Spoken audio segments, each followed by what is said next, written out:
Hello everybody and welcome to Alert in Paradise. My name is Burke, I'm your host. Now, this little channel is about my passion for travel, and I want it to include information as well as personal vlogs. So I thought, what better place to start than with some of my very favorite websites that I use to research and plan my travel. So without any further ado, let's jump into Merck's 4 favorite websites for effective travel planning. First up, Google Flights. This is my go-to tool for searching flights. It is super fast, super clean, and it lets you compare tons of airlines in one place. If you're flexible, one of the more fun features of Google Flights is the Exploring Destinations feature, where you put in your departure gateway and click on any area of the map. As you scroll around the world, the map will repopulate with all the flights that are available.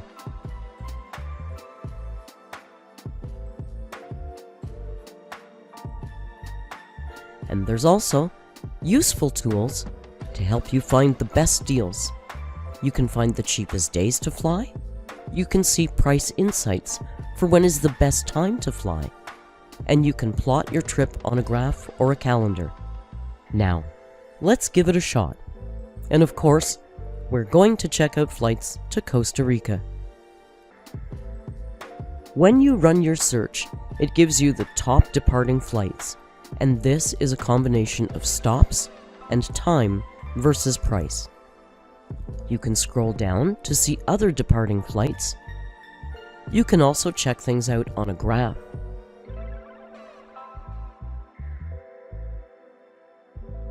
All of these features is why I make Google Flights my very first stop on trip planning. Okay, you've got your ticket and you know where you're going, but where the heck are you going to sleep? Next up, I go to Booking.com. Now, there are arguably many sites online from where you can book accommodations. I also like to use Airbnb quite frequently, but there are some advantages to Booking.com that I like, and I'm going to share them with you. When you first log in, you're going to see your recent searches and any properties that you've previously looked at. Next, you will see details of your upcoming trip.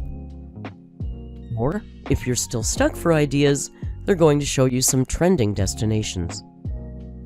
Since we've already booked our ticket to Costa Rica, let's see what properties are available in Puerto Viejo. The search populates first by top picks for long stays, but the drop-down gives you many choices. I often search for the lowest price.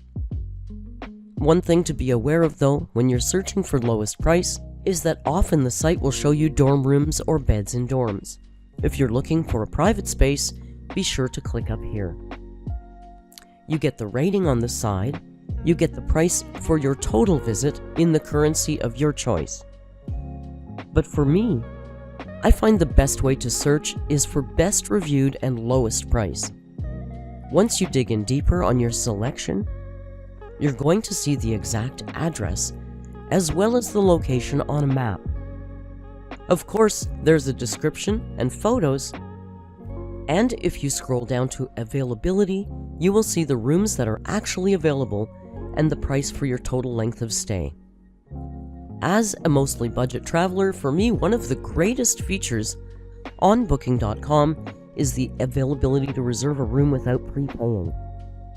Many times, you can find your favorite Airbnbs also listed on Booking.com and avoid having to pay until you get to the property. And that brings us to the Genius Rewards program of Booking.com. If you book frequently with them, they do reward you with what they call Genius level perks. I'm trying to get to Genius level 3, but I don't know if I'm going to make it this year. I'm sitting happily at Genius level 2, and I will take the room upgrades and the free breakfast and the 10% discount happily. Well, most of you have no doubt heard of Google and Booking.com, but my next two favorites are a little bit more niche. Once I've booked my flight and my accommodations, I head over to SeatGuru to check out where I'm going to sit on the plane. SeatGuru has many things on their website, including cheap flights, comparisons, car rentals, etc., but what I'm interested in is seat maps. If you're like me and you like to pick the most optimum seat to ensure your comfort in your travel, you have to go to SeatGuru. You can enter your exact flight number or by destination. SeatGuru will then give you an option of all the flights that fit those criteria. Let's take a look at the Airbus. It's one of the more common planes. Once you click into your flight, it's going to give you a map of the plane with all of the seats.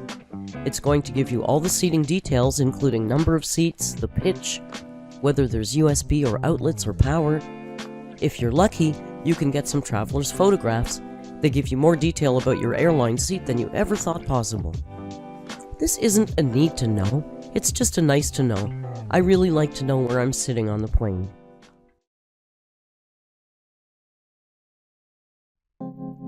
Our final site for today, and one of my longtime favorites, is called sleepinginairports.com. It's the guide to sleeping in airports.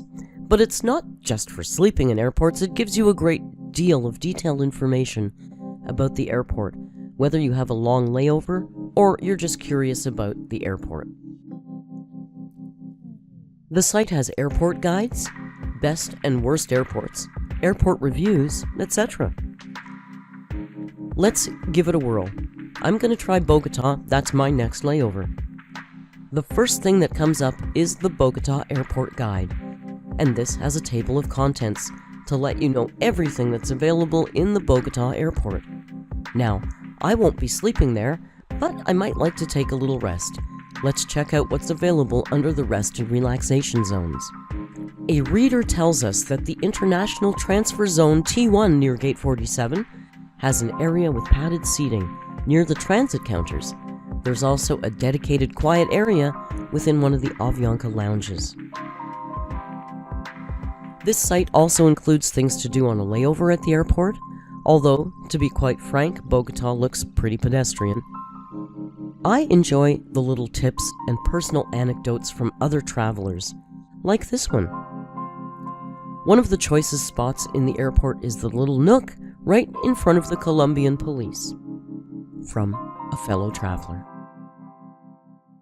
Well, that's it. That's my big four. Now there's lots of other ways and there's lots of other sites.